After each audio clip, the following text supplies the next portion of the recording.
สวัสดีค่ะสวัสดีตอนเช้าทุกคนนะคะ ทุกคนค่ะวันนี้เป็นวันอาทิตย์นะคะ จะมานมัสการพระเจ้าในตอนเช้านะคะ ตอนนี้ก็จะประมาณตี 5 ครึ่งนะคะ แล้วก็อยู่ที่โบสถ์แล้วเนาะมาดูบรรยากาศตอนเช้ากันตี 5 ครึ่งค่ะยังมืดอยู่เลยนะคะ แล้วก็บรรยากาศคือหมอกเต็มเลยมองเลยไม่เห็นเลยนะคะตรงนี้นะคะจะมาถ่ายให้อีกรอบนะคะ ตอนประมาณ10 โมงนะคะเดี๋ยวจะมาถ่ายให้ดูอีกรอบหนึ่งอันนี้ตอนตี 5นะคะนี่นะคะเขาก็เริ่มทยอยมากันแล้วนะคะ ตอนเช้าก็จะมีแต่ผู้สูงอายุนะคะ ส่วนมากเขาจะตื่นกันนะคะ เด็กๆเขาไม่ค่อยตื่นกันเนาะทุกคนยังไม่ค่อยมีใครมาเลยเช้าโอเคเดี๋ยวไปนั่งก่อนนะ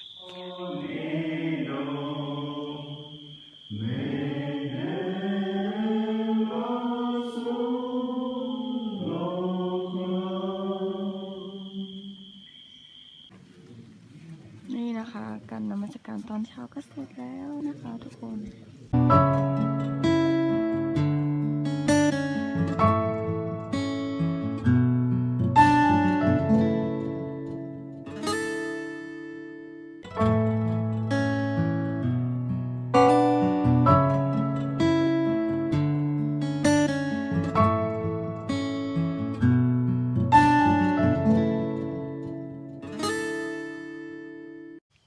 บรรยากาศดีมากเลย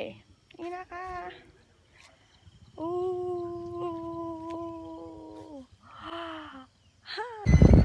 ชมบรรยากาศตอนเช้ากันค่ะทุกคนนี่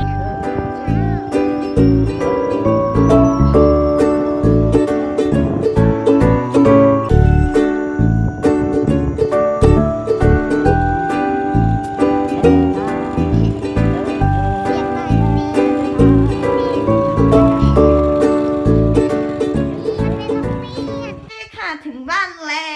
วโอ้พี่นูเอลทำไมไม่ไปโบสถ์โอ้คุณแม่ทำอะไรกินเนี่ยไส้อั่วนะคะอันนี้อะไรอ่ะ พี่โนยังไม่ตื่นเหรอไหนพี่โนตื่นหรือยังดูหน้าคนเพิ่งตื่นหน่อยสิ นี่นะคะวิวหน้าบ้านของเรานี่นะคะเช้านี้อากาศดีมากเลยค่ะทุกคนดูนี่บรรยากาศหน้าบ้านนะคะ หลังบ้านค่ะไม่ใช่หน้าบ้านนี่หลังบ้านนะคะนี่วิว พี่หลงอ่ะ ชื่นใจสดชื่นนะมาสุดบรรยากาศที่บนดอยกันไหมคะทุกคนดูชื่นใจโอเคเดี๋ยวกินข้าวก่อนนะคะทุกคนนี่นะคะก็จะเป็นอาหารเช้าดูเอวกินข้าวเบอร์นะคะวันนี้อาหารกะเหรี่ยงนะคะเดี๋ยวไปกินข้าวก่อนนะคะนูไปก่อนนูบ๊ายบายเขินค่ะทุกคนค่ะตอนนี้เพิ่งก็แต่งตัวเรียบร้อยแล้วนะคะก็จะไปสอนเด็กดวีนะคะตอนนี้ก็8:17 นาทีนะคะ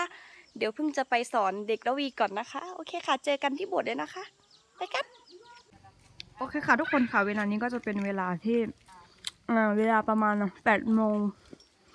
เกือบครึ่งแล้วนะคะแล้วก็จะเป็นกลุ่มสตรีนะคะที่จะมานมัสการอันนี้จะเป็นช่วง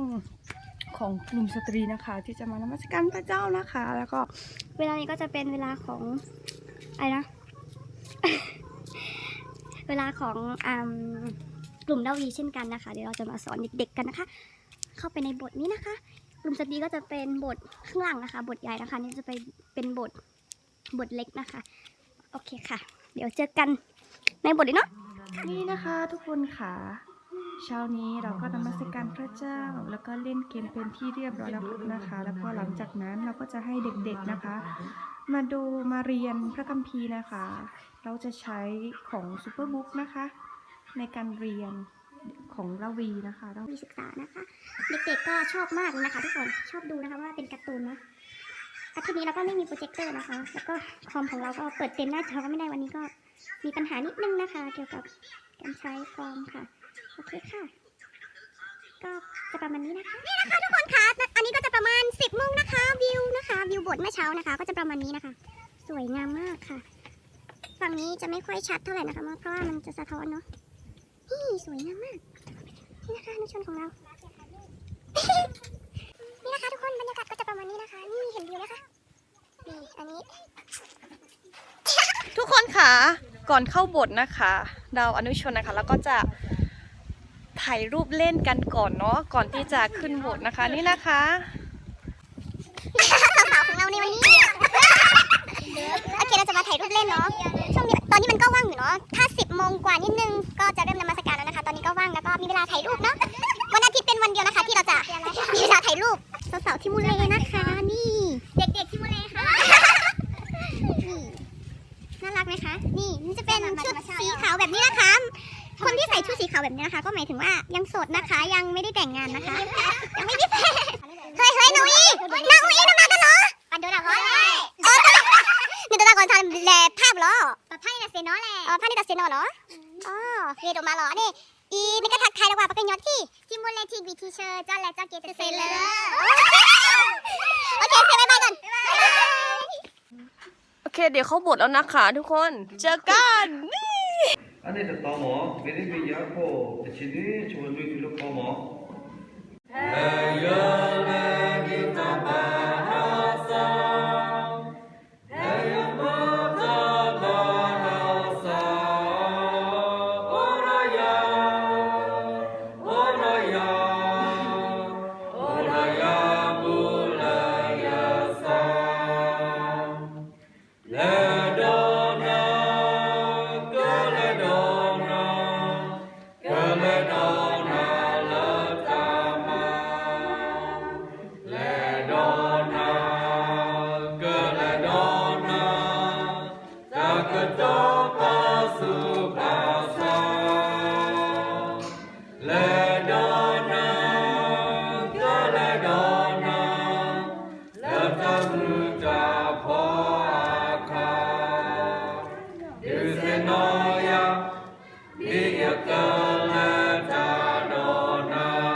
โอเคค่ะทุกคนค่ะวันนี้ก็นมัสการเสร็จแล้วนะคะตอนนี้ก็นมัสการเสร็จแล้วนะคะนี่ก็จะเป็นสาวๆของเราเดี๋ยวเราเชิญไปนมัสการเสร็จแล้วนะคะแล้วก็จะกลับบ้านกันแล้วนะคะทุกคนไปละโอ้โยตัดไม่ติดไม่ติดอ่ะโอเคบ๊ายบาย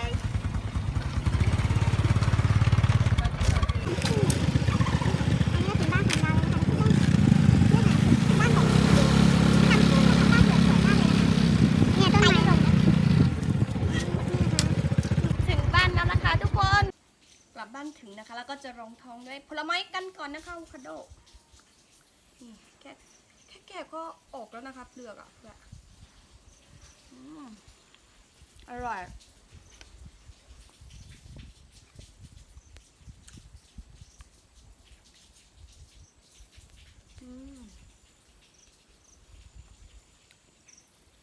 อร่อยมากทุกคน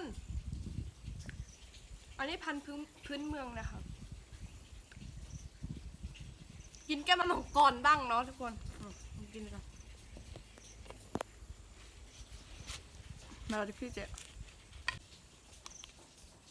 ว้าว คือแบบว่า โอ้ยเล็บฉันดำมาก โอเค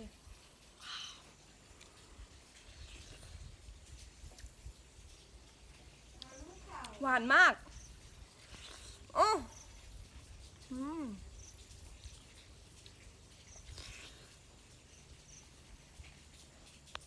โอเคค่ะ ทุกคนค่ะเรามาถึงบทแล้วนะคะ เราจะเรียกอนุชนให้มาบทยังไง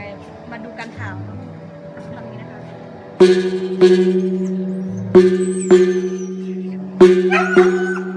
มาสี่ก็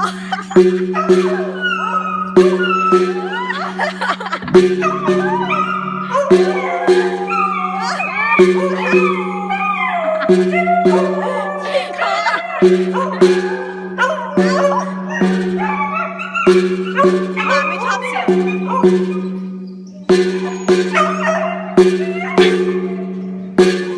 อเคค่ะแค่นี้นะคะเดี๋ยวอนุชนก็มาแล้วค่ะโอเคเราไปนมัสการกันเลย ที่มีให้เราอยู่ตอนนี้ฉันมั่นใจเพราะ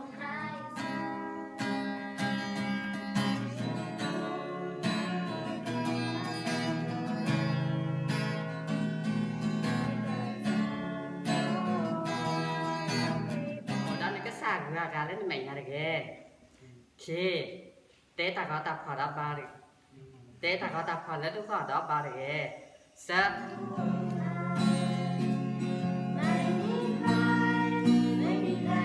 โอเคค่ะทุกคนค่ะตอนนี้เราก็นมัสการนุชนเสร็จแล้วนะคะ ก็ต่อด้วยไปนมัสการตามบ้านนะคะ โอเคเราไปดูกันเลยเนาะอาทิตย์นี้เราจะมานมัสการที่บ้านของพี่คนนี้นะคะ พี่เขาชื่ออะไรอะพี่นอนเดียานะคะ บ้านแม่เขานะคะ โอเคค่ะเราไปกันเลย 아니, 라면 하냐 와실리 좀 할게. 그치 아들레 와면은 네가 너 다시 그또 게를 봐. 내가 수학 그 다른 분이에요. 너สถานการณ์หรือสแกนออกเพราะว่าเปิดก่อระเวหมอเปิดตกก่อดอโควิดเนี่ยดอเพราะว่าเนี่ยแต่การกับกระทบเดือนวันยอธุรกิจมีไงกับหมอกระทบเดือนวันเนี่ยว่าเวลาดักและสกัดหรือโพสิกอหมอแล้วไปแก้นักศึกษาเนี่ยดอนักเรียนมีไงหมอแล้วต้นนี่มาหลวดแต่ดิสอเล่นยาวหมอเมียต้นนี่มาหลวดแต่ดิสอเล่นยาวว่าดิสอประสบการณ์เลยนี่เลยมาหลวดแล้วห้องปูมีไงเล่นโจมีไงว่าบางทีมาหลวดออนไลน์พวกว่าเนี่ยดื้อเราชอดอันหน้าหมอกระทบด้วยว่า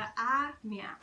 ดอก็สุดยอดเลยกระถางแรก1 เปโตรบทที่4ข้อที่7 ถึง 8เนาะ ทุกคนค่ะเรานมัสการตามบ้านเสร็จแล้วนะคะนี่อนุชนเต็มเลยโอเค เราก็จะกลับบ้านกันเลยนะโอเคค่ะทุกคนค่ะ ตอนนี้ก็เพิ่งก็กลับถึงบ้านแล้วนะคะ ก็วันอาทิตย์1 วันเต็มๆของพึ่งนะคะ ก็จะประมาณนี้นะคะ ถึงแม้ว่าจะบ้านเรานะคะก็จะนมัสการยืนหน่อยเนาะหลายรอบ แต่ว่าเราก็ชินกับการนมัสการแบบนี้ตั้งแต่เด็กนะคะแล้วก็ชอบมากแล้วก็มีความสุขนะคะ ก็จะประมาณนี้นะคะก็จะเป็นฟูลไทม์มากเลยเนาะโอเคค่ะทุกคนค่ะไว้เจอกันคลิปหน้านะคะว่าเราจะมาทำอะไรกันต่อโอเคค่ะบ๊ายบาย